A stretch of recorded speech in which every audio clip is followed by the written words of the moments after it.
Hello, I'm Mario DeSanto, and welcome to part 2 of 1950s recording emulation, now dubbed The Sound on Sound Redux. Haven't you heard? She's escaped from a cage. Just a little yellow bird in New Orleans with rage.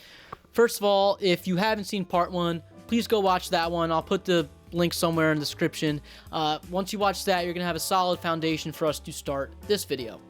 There are a few reasons I want to rehash this topic, and the first reason is because there are a few inconsistencies and inaccuracies that I mentioned in the first video that I want to remedy. When I first made that video, I thought there'd be maybe 50 people max watching it, and I've never expected it to blow up like it did, and I didn't put nearly as much forethought as I should have, like I have been in my most recent videos. Seriously though, before a couple weeks ago, most of my videos would get a maximum of 75, maybe 100 views on them. So I'm extremely happy that people are starting to watch my videos and enjoying them, and I will continue to make them in the future. Anyway, the second reason I want to rehash this topic is because of the response I got from the example song that was featured in that video. The response was overwhelmingly people telling me it sounds like the 1960s. So we are going to dive into why that is. And lastly, I want to rehash this topic because I want to do it right this time, and I want to record a true sound-on-sound technique, and hopefully this time I will create a tune that actually sounds authentically 1950s. Okay, so let's get started. So there were a few minor things that I wanted to correct and just clear the air for. For example, I showed a picture of the Jackson 5, which is obviously not the 1950s. I talked about a few 1960s bands, which I really shouldn't have. I forgot to mention the prevalence of mono tape machines with just one track. And I called the Buchanan hammer the Buckingham hammer. Sue me, I'm such a devil over here. But seriously, all those inconsistencies are minor and don't really detract from the lesson that was taught. The only clarification that I must amend, that I think is crucial to the information I presented, was what I said about having to boost the high end when recording. Although there is some truth to that when recording to tape, I really should have said the issue lies within how these high frequencies were played back, because that is where the limitation lies. In modern times, the playback response that is the industry standard is 20 Hz to 20 kHz, and this roughly coincides with what the human ear can hear. And in the 1950s, the playback response was more reduced than this. This is for a few reasons, but mainly because the playback formats at the time all had reduced frequency responses. If you were listening to music in the 1950s, you were probably listening to it through AM radio, 78s, 45s, or LPs. AM radio was a consumer staple at this point, and this was being used in homes, in cars, and with the invention of transistor radios, anywhere you can carry one. AM radio's playback frequency response was limited by the physical distance between radio stations, and depending on the decade and the broadcaster, you can expect the frequency range to top out somewhere around 3 kHz to 5 kHz. There are some cases where broadcasters go outside this limitation, but for the sake of our purposes today, we're just going to focus on AM radio that's limited to about 5 kHz. Playback response on records, including 78s, 45s, and LPs, was constrained by the physical design of the cutting head used to make the records, as well as the stylus on your turntable. More specifically, the size of the needle and the groove is of utmost importance here for sound fidelity. As time progressed and the design for cutting heads and styluses got better, playback was subsequently improved. With the introduction of vinyl onto the market, this also helped with the fidelity of the playback as well. RIAA equalization was also another huge reason playback response was improved on vinyl records. The engineering there is actually pretty interesting, but I'm afraid that information will be a tad bit too technical for this video. On a side note, if people are interested in those types of technical engineering details, please let me know, because I will gladly make that type of content. So let me know if that type of stuff blows your whistle. Anyway, back to the lesson. Consumer speakers were also in their infancy at the time. The music you were listening to was probably on a small speaker that was underpowered and was more focused on the mid-range frequencies. Furthermore, Susan, I really should have mentioned that almost all mixes in the 1950s were mixed in mono, and this is due in large part because most of the playback systems at the time were only mono capable. AM radio being the only option at the time was mono. 78 records, which were really common in the household at the start of the 1950s, were also only available in mono. These would later be phased out towards the latter end of the 1950s. With the introduction of vinyl onto the consumer market, there were a lot of advantages over the 78s, and subsequently, 45s caught on rather quickly. Soon after, LPs became introduced in the 1950s, and once again, just like 45, those gained popularity very quickly. Although vinyl records were a great improvement, they still lacked the ability for stereo playback until the late 1950s, and even then, most people did not have such home systems to play back these stereo records. All this means that mono-aural playback was the norm in the 1950s, and this, in conjunction with the reduced playback frequency response, was all things that recording engineers were considering at the time in their studios. It's pertinent to mention here that there's also a really important change happening with the introduction of the vinyl LP. While 45s and 78s were designed to only hold one single song per side, LPs, which are short for long play, can hold about 20 minutes of material on each side. And as such, this changed the way musicians and songwriters were writing and recording their material. They were no longer focusing on singles as much as they were now going to start focusing on large-scale album projects.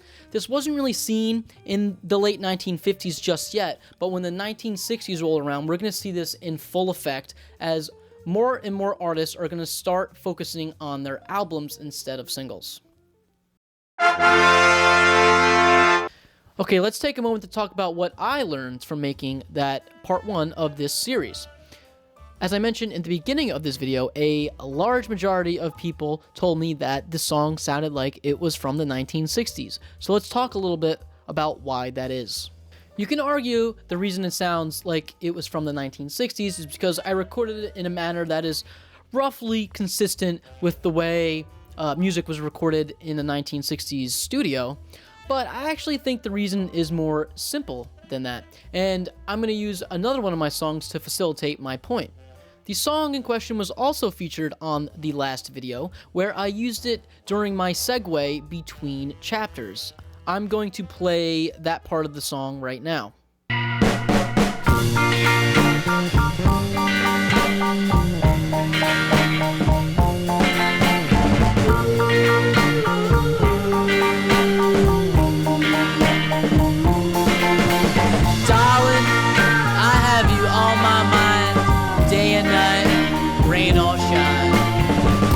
There's no other place I'd rather be than tight within your arms.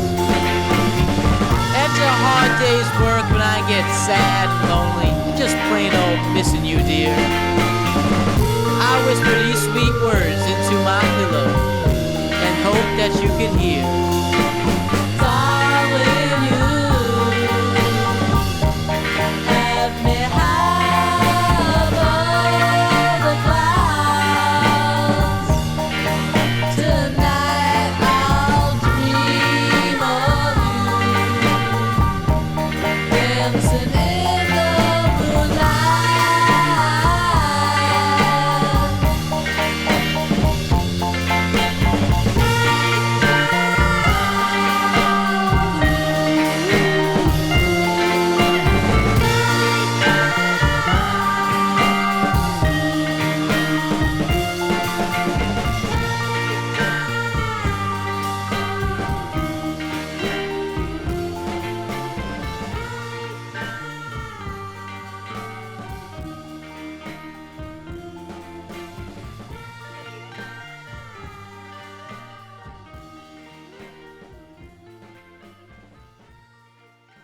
I have a strong suspicion that if I would have played that song as my example song at the end of the video, I would have had a large majority of the comments telling me that it did in fact sound like a 1950s recording. In fact, I had a few people tell me so.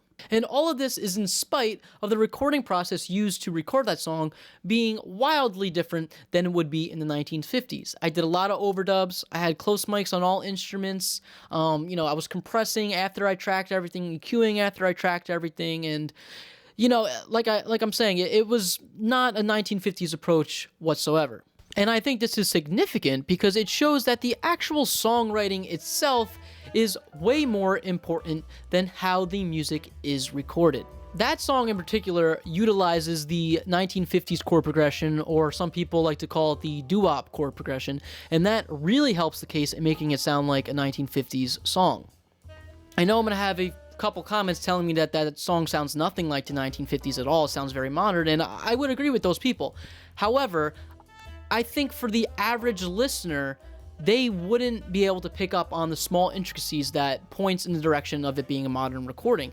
And at the end of the day, I kind of think that's more important. If you want your listener, the average listener who knows nothing about music recording, to think your song sounds like the 1950s, you're going to want to take that approach. They're not going to care what medium you recorded in, or if you used a tape machine or you used one mic. They don't care, right? They just want to think, oh, that sounds like a 1950s tune. And that is really important to understand.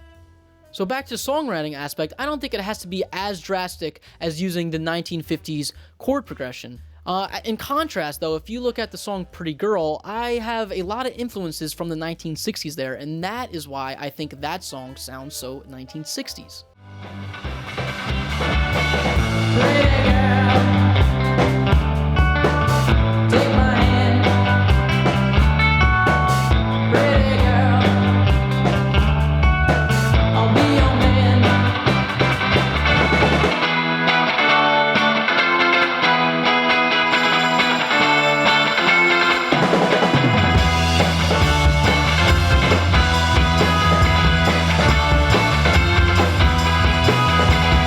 girl, won't you take a chance? Dip your heart in a little romance. And you can see this idea in a lot of modern acts that are known for their vintage sound. And, I'm talking more about like the pop circuit of music. And, in those cases, all those bands are recorded on modern equipment in modern studios with copying and pasting and auto-tune and all that. But once again, it's because they have songwriting that pulls a lot from the 1950s that makes it sound like a 1950s song. And once again, I must reiterate, when I'm saying it sounds like a 1950s recording, I more mean for the average listener who knows nothing about music recording. A modern album that totally nails the 1950s songwriting, performance, and sound is Coming Home by Leon Bridges, and this was recorded at Nile City Sound, and I'm assuming they recorded it on their 2-inch 24 track, which of course is way more tracks than anyone had available in the 1950s. Regardless, this is an amazing album, and I recommend anyone who is interested in trying to achieve that 1950s sound to pull some influence from it. There were also a few comments that mentioned the reason it sounded so 1960s was because of the amount of reverb I had on the vocals. And furthermore, that the 1950s vocals were more upfront and they didn't have as much reverb added. And I 100% agree with that in a general trend. However, that doesn't necessarily mean that you couldn't hear a 1950s recording with reverb-drenched vocals, especially towards the latter end. And a great example of this would be anything produced from Joe Meek. Kind of ignoring the sounding close to 1950s aspect, the biggest criticism I got from that video was that despite all the explaining I did about how music was recorded in the 1950s, I kind of just threw that all out the window when I used my 16-track machine in a multi-track format. This has made a lot of people angry and has been widely regarded as a bad move. I completely understand this criticism, and in retrospect, I really should have demonstrated a true 1950s recording technique. So I am going to make amends with these people and demonstrate how a song would be recorded in the 1950s, and hopefully, at the end of it, I create a song that sounds authentically 1950s.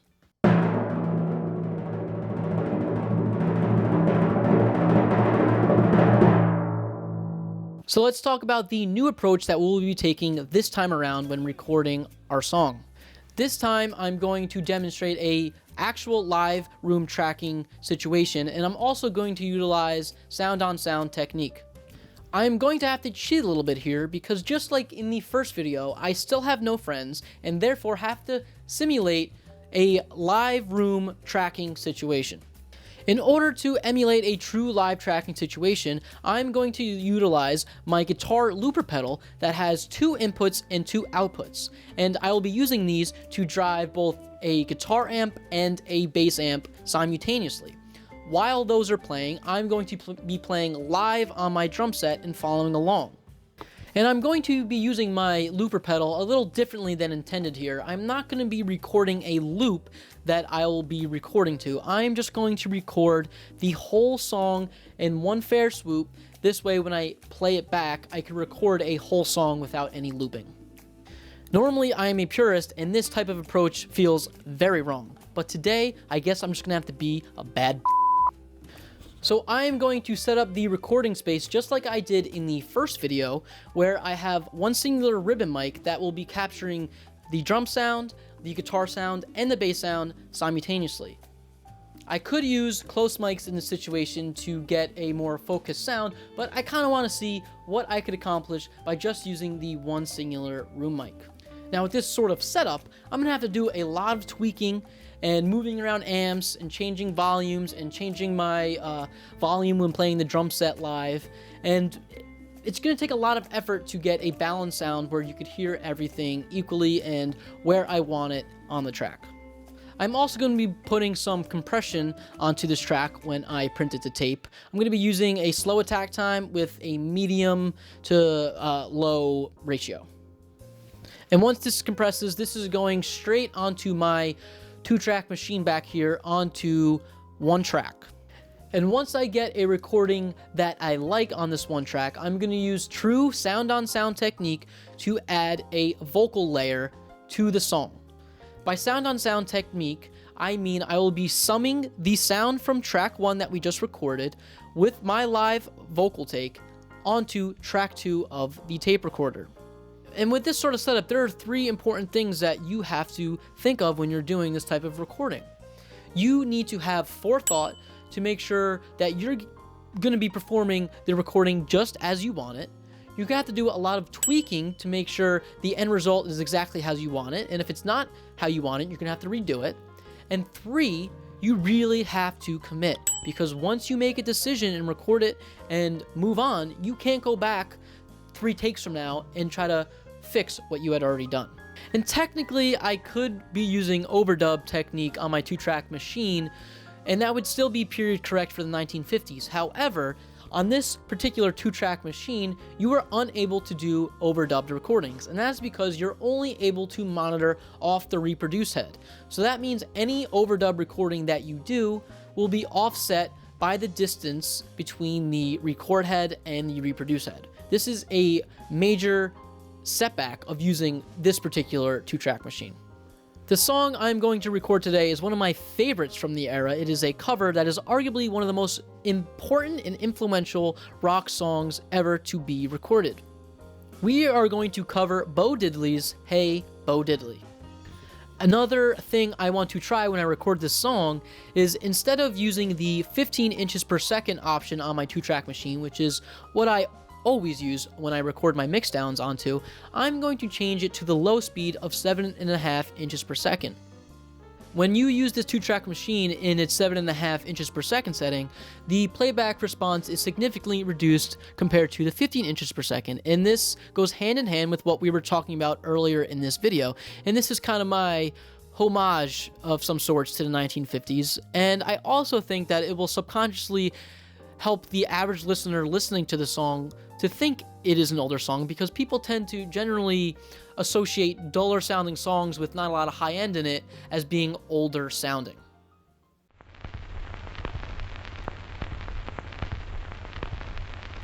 Okay, so let's get to the recording process.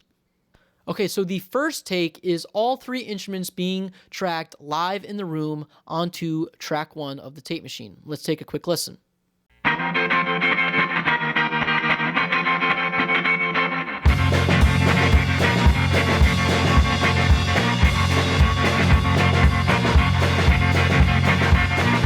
then the second take, I will be adding the main vocal track, which I will be utilizing the sound on sound technique that we had described earlier, and we are going to record that onto track 2 of the tape machine.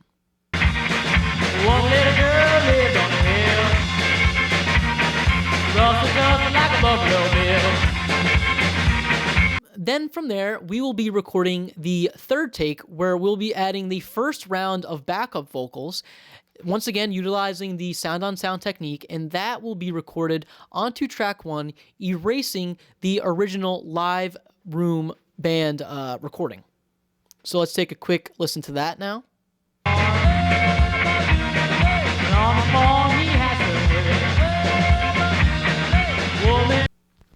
Then we are going to repeat this one more time with backup vocals and record that onto track 2, erasing take 2, which had the live room tracking and the main vocals only.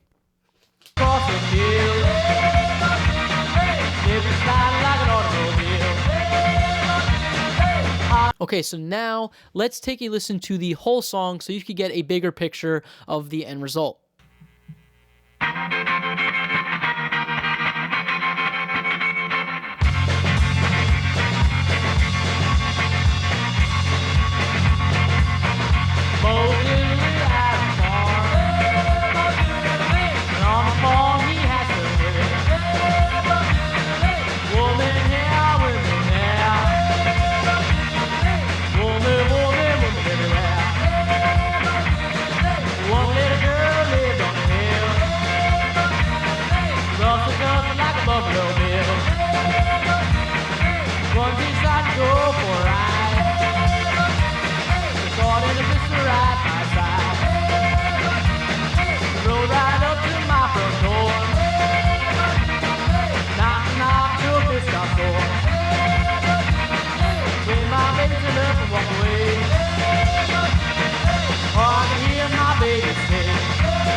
Well, there you have it. That was my attempt at a true 1950s recording.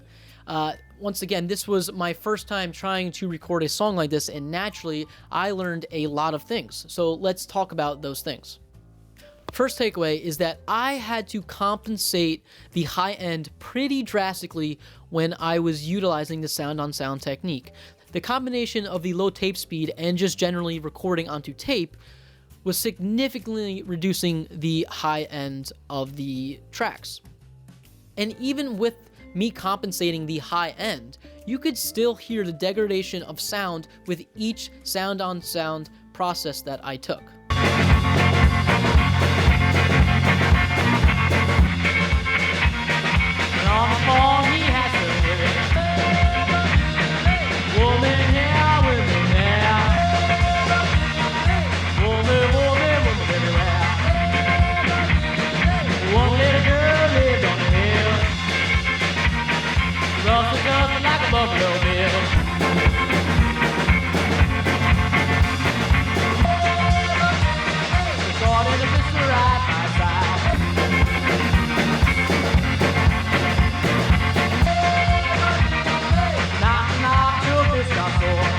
Two, you really have to commit to your takes here.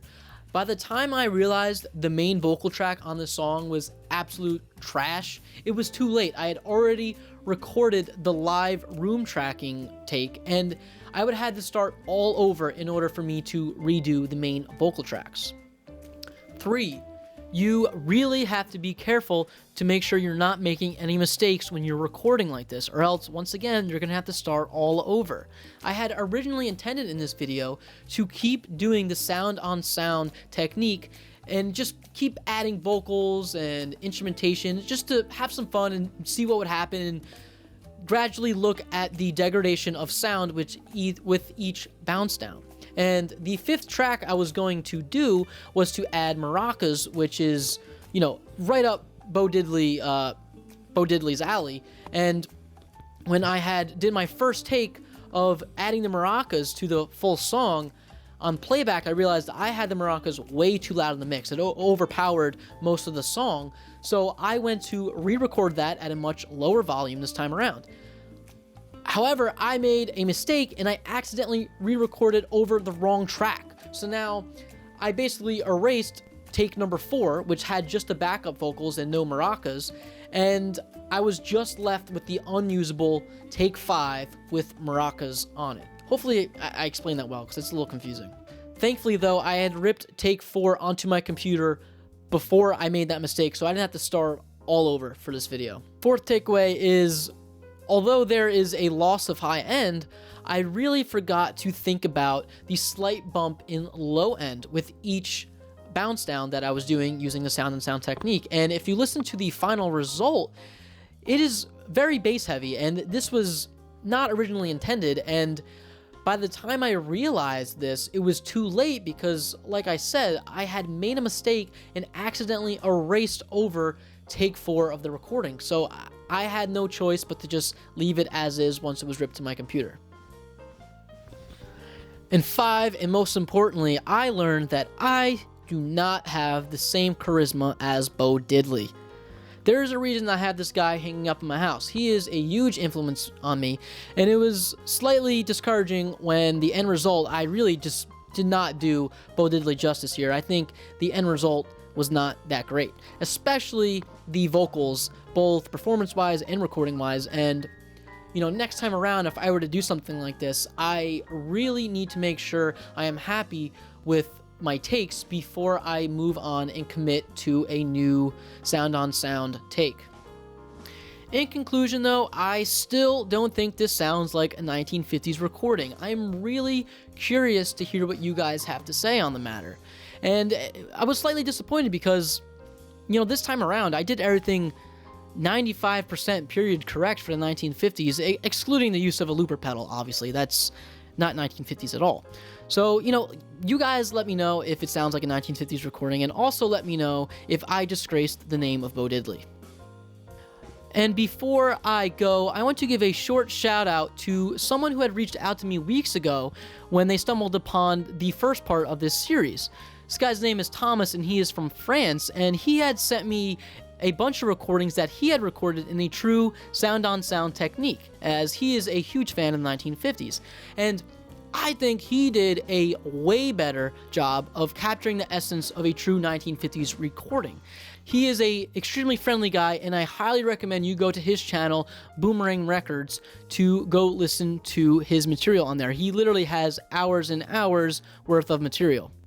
As always, thank you guys so much for listening. As I touched upon in the beginning of this video, I usually expect to get around 100 people max watching these videos, and the fact that in the past 2 weeks I've had tens of thousands of people watching my videos and commenting on them and listening to my music, it's literally meant the world to me. It means a lot to me, and I'm so glad people are, you know, gaining something from them. And as always with all my videos, the main takeaway should always be to have fun, to be inspired to go into your recording space and think outside the box, try new things, you know, put a microphone where you've never put it before. That's what she said. And just, you know, all in all, just have a good time, because that is what music making should be about, okay? So once again, thanks everyone for watching. I have a lot of videos planned in the future for everyone. I've been getting a lot of recommendations, so please look out in the future for them. Thank you so much for watching. Have a good night, and I'll see you next time.